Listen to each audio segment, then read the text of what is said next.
In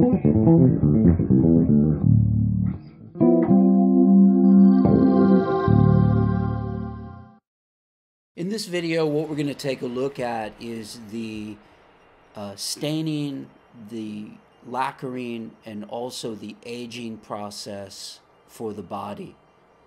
And when I first went out to the Warwick factory to sit down with their head designer, Marcus Spangler, come up with the idea for my JHB Signature Bass, they took me on a little bit of a tour, and I saw an instrument that was just going through the finishing stages, and it already had the lacquering and finish and process done, and it really caught my eye. And I said to them, you know, what finish is that? And they said, oh, that's called honey violin.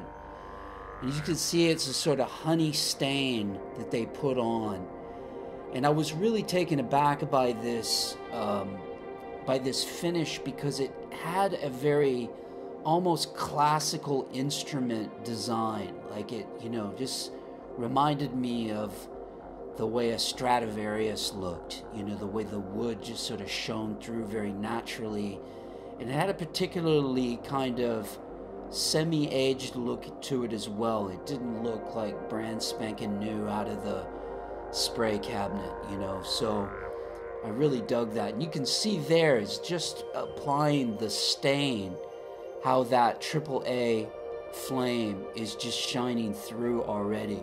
The quality is just like off the hook. It's just insane. So this was what we wanted to go for, and you can see again there the grain of that swamp ash also just coming through. You see the slant there for the right forearm that we designed in. That's really kind of changed the whole design of this instrument. Now here there's a matching headstock, has the flame maple there, and so that's going to have the same honey violin finish, and also the wood cover that goes over the electronics cavity that will fit on the back of the bass. Remember in the last video we talked about that, so if you haven't seen the last video which showed the carving out of the body, then check that out.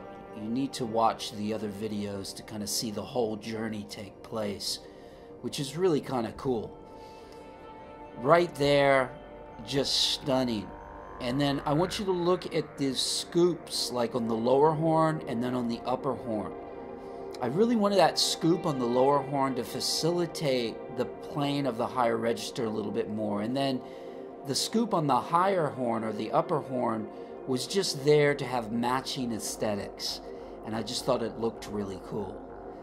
So with all these little changes that are being made to this fortress shape, Warwick notified me the other day and said, you know, this is almost just like a brand new model, because it's so different from what they had before. Now, if you look at this process, you can see the guy here. This reminds me of a scene in the movie Outbreak where they wore those suits. And he's spraying that. And just look at the clarity of that flame maple. That is just unbelievable. And also the way those scoops work. You see the scooping at the back there to facilitate almost a seamless sort of feel from the neck to the base. And it has to be said as well, because you know these guys got to protect themselves for these fumes, but Warwick really regards the safety conditions for their employees at the very highest level, and they use a very ecologically sound lacquer spray. There's cheaper stuff that a lot of companies use that is not as health friendly to the people who are doing this day in and day out, but this is. So that's a very cool thing. Now at this stage you might say, wow, you just put the lacquer on, now you're sanding it off, what are you doing? But what's happening here is this subtle aging process, and this is not like creating some kind of heavy relic look. It just is making it look as though it's a bit worn in. And it just, you know, right now you can't really tell how it's going to look until he wipes that dust off, because what's happening there, it almost looks like he's just sanding off all the lacquer, but that's not really what's happening. Once you take a cloth and wipe off that dust, you'll kind of see that it just looks all a bit more natural, and it's also a beautiful satin finish as well, which I'm sure you guessed by the way it's looking.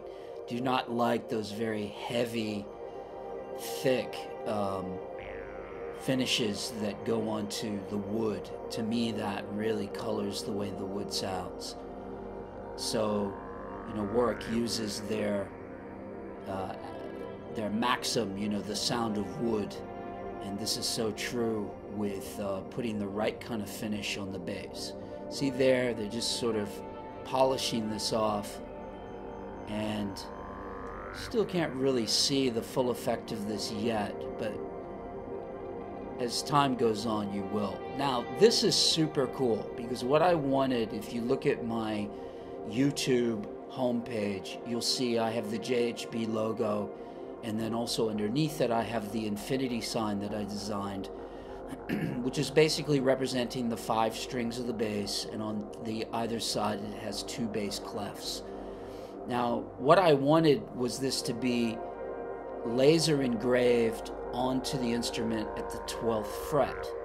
And of course, there's nothing that is too difficult for Warwick to do. Anything you ask them to do, they can do it. You know, if you wanted like a smoke machine built into your bass, they have the technology to do that. So I didn't really want the smoke machine, but I wanted this to be laser engraved. So you can see that he's peeling off this tape, and what's going to happen next is they've got this computerized laser engraver that is going to burn that image straight into the wood. And then of course what they'll do is they'll then carve that out and inlay black wood to show the complete picture, so it's visible to the eye. See here, it's just burning the outline for the actual logo. And you can see there, that's in real time, burning that straight on, which is very, very cool. Probably see the detail now a little bit, the 2 bass clefs on either side. It's just another little angle of it. And just to give a big shout out to Marcus Spangler, he's the guy holding the neck there. So anyway, we'll catch up next week with more updates.